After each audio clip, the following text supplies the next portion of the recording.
So, hello mga kapatid.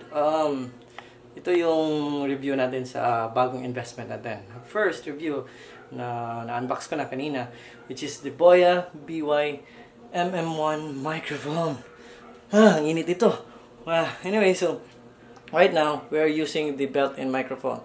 So, try natin install yung BOYA by MM1 with a dead cat on it. So, wait. So, here we go. 1, 2, 3. So, ito na. So, ito na yung BOYA by MM1. So, you're listening sa microphone, sa external microphone na bagong invest natin.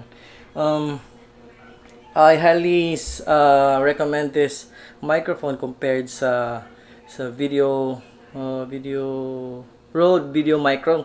Nagamit ko yun. Nag-shoot kami ng wedding. Almost the same lang talaga sila.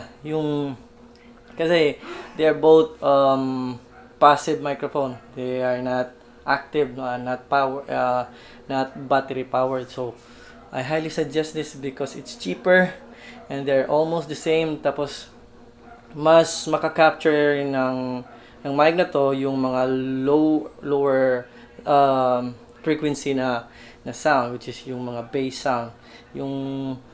Basta maliit, hindi talaga malaki yung difference nila sa audio. So no post processing, this is just a raw. So I'll try to shake. Isa lang yung flaws nila nitong mic nito. Here. So yung shock mount niya, hindi siya katulad ng Rode microphone, which is yung may pagka rubberize yung shock mount niya.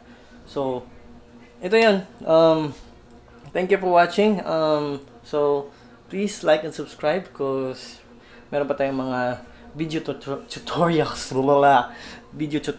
coming. So for now, bye muna. Ciao.